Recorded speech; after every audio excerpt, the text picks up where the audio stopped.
I'm Leanne and I'm from Coolock. Hey, I'm Tammy and I'm from Coolock as well. Yeah, it was tough going because Theo was actually only 2 weeks old when we got the keys of our house. It was a conversation we had very early on actually, that we both wanted a family.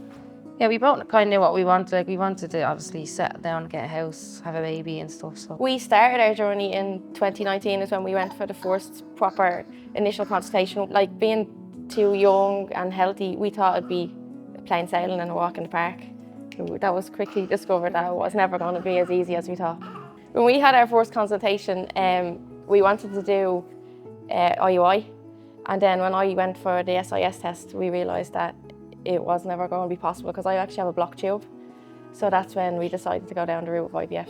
It's physically and mentally draining. Like we thought then doing IVF, it'd be grand, it'd be egg collection, it'd be transfer and that'd be it, but it wasn't, because when we went through our first round of egg collection, it didn't actually work. It had to be cancelled because my follicles were either too big or too small. So when we did start IVF, it was actually in the middle of COVID. So Tammy actually couldn't come to any of the appointments, so I was actually going to a lot of appointments by myself. It's very tough when you're doing them on your own. When we did egg collection, then we couldn't do a fresh transfer because I had overstimulated ovaries. So we had to do a frozen transfer then. But when we did eventually do the frozen transfer, the first round, it failed.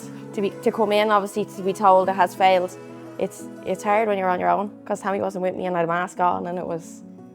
I had to wait outside in the car park, so... We took a break, obviously, and then we went and did our second round, and then our second round, we did get pregnant, but it was a non-viable pregnancy. And we knew from the start it was non-viable. I think partly it just hopes that at some stage it's gonna be... Like in that journey every 48 hours. Into the hospital and all, like, it was tough. What Adio explained was she thought my body was actually attacking the embryo, as in, because obviously it's done on the outside and it's implanted in. I had to go through intralipid infusions, which is you have one before the transfer, one after the transfer, and then your third one is when you're pregnant. So we did that. So that's obviously just taking your immune system down as slow as they can bring it. Like our third transfer was actually the first transfer Tammy was allowed in for. Oh, it was great. It was amazing. It was crazy how they just did it on a small little tiny thing. You can't even see it. Obviously, when they say like now, Lacey classes herself as pregnant. After 4 weeks, then we came in for our first scan to see was it a viable pregnancy, and that's when we seen Theo's heartbeat. We actually told all our families on that Christmas. Yeah, we gave everyone a little box with a test and a vest. A little vest. What was the donor selection like? Oh God, that was tough. That took us a good while actually. I think that was probably one of the toughest things as well. Call it Tinder for sperm, really, because it's all the different profiles you're looking at, and it's just so hard. Like, and then you base obviously your donor on the makeup of Tammy's genetics, like, so it'll be like Tammy's hair colour, Tammy's eye colour, and Tammy's height and stuff. So. And then obviously to go back to history as well, so we were really making sure. Yeah, they go right back. Like, they go right back to their great grandparents. Healthy. The nurses are great. Yeah, they really are. Kelly was lovely. I know I have friends at the moment who I know of that are going through it and they're finding it a little bit difficult, and I keep saying just be positive about it.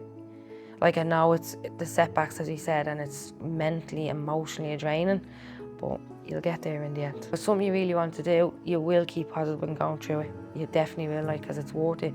Like, as I said, the first time we met Adiola, she drew out a picture of the process, and I left and I said, Jesus, that's very quick. You know, like, I was like, that's going to happen very quick the way that happened.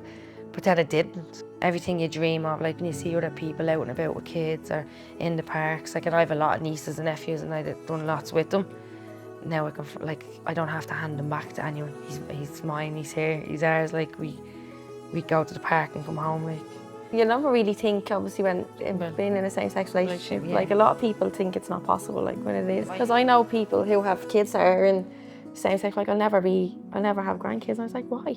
Of course, like, it is possible. Because you're using donor sperm as well, so they ask you to get counselling on using, obviously, donor sperm, because it's not, obviously, part of you, like, so they ask you to go to counselling just to talk about that and how you feel about it, and obviously how Tammy feels because I'm carrying and stuff like that. So that's where that initial consultation starts, and then she's actually very supportive, isn't she? Yeah, like, even after the first and second round it didn't work, she linked in, she's like, look, I just searched back and I seen it, whatever, like, so she wants to see how we're feeling, if there's anything she can help with. Your process is your process. Like, what worked for us might not work for the next person. Do you know what I mean? And like that, we did 3 different rounds of IVF and we took 3 different approaches to see what worked, obviously, and then the third round worked, third time lucky.